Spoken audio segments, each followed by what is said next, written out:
सवाल: क्या जिक्र के लिए बावजू होना जरूरी है?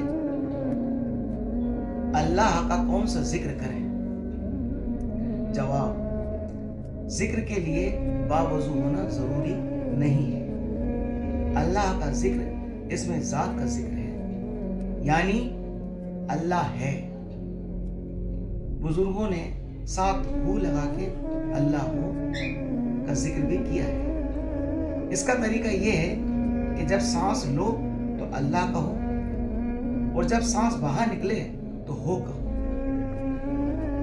जब आप तजुर्बा करेंगे तो बात समझ आ जाएगी। हो जो है ये हू का मख्फिफ है। इसका मतलब ये वो अल्लाह। इसका एक और मतलब यही बनता है, बताया गया है कि अल्लाह तो अल्लाह है और हू अल्लाह के महबूब सल्लल्लाहु अलैहि वसल्लम है। कलमा तैयबा का जिक्र भी करते हैं, लेकिन कलमे का जिक्र करते वक्त कुछ रह जाने का अंदेशा है, नामुकम्मल होने का अंदेशा है कि दरमियान में कुछ रुक न जाए। तो अल्लाह का कोई भी जिक्र जो है ये जिक्र है। अगर अल्लाह की राह में कोई नेक अमल करे तो ये भी जिक्र है। एक जगह फरमान है कि आकुमुस्सलात जिक्र, यानी नमाज कायम करो मेरे जिक्र के लिए। तो नमाज का क़याम भी अल्लाह का जिक्र है, अल्लाह का फिक्र भी अल्लाह का जिक्र है, अल्लाह की याद भी अल्लाह का जिक्र है, और अल्लाह के हवाले से हर चीज़ जो है वो जिक्र है।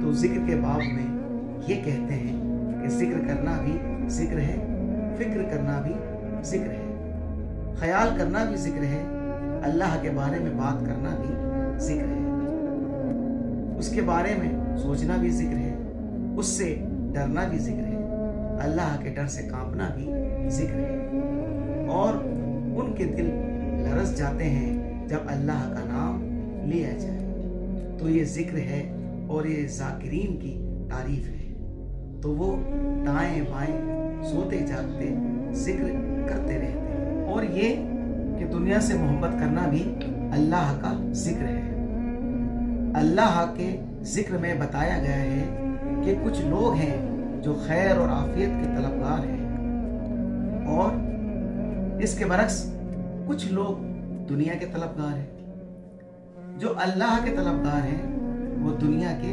तलबगार नहीं होते। वो दुनिया से गुजरते तो हैं, उसे अल्लाह का हुक्म समझकर गुजरते हैं। तो दुनिया के तलब का निकलना भी अल्लाह का जिक्र है। अल्लाह के हवाले से किसी रिश्ते को निभाना भी अल्लाह का जिक्र है। अल्लाह के हवाले से कोई वादा पूरा करना भी अल्लाह का जिक्र है। तो कोई भी काम अल्लाह के हवाले से और उसके खुसूसी रजा के लिए करना अल्लाह का जिक्र है। अगर आपने ये कहा कि मैं ये काम अल्लाह के लिए कर रहा हूँ, तो उसको इस्तिकामत और खुलूस से करते जाओ, तो वो अल्लाह के लिए होगा, वो जिक्र होगा। जिक्र के माने ये हैं कि अल्लाह के रास्ते की तरफ जाने वाला जिस खुसूसी अंदाज से यकीन के साथ चल रहा है वो जिक्र है। ऐसा जिक्र होना चाहिए। खैरात करने वाला, मेहरबानी करने वाला, एहसान करने वाला, ज़कात देने वाला, नमाज पढ़ने वाला और फराइज पूरे करने वाला जिक्र वाला है। तो जो अल्लाह के रास्ते की बातें हैं उन पे शौक से चलने वाला जिक्र वाला है।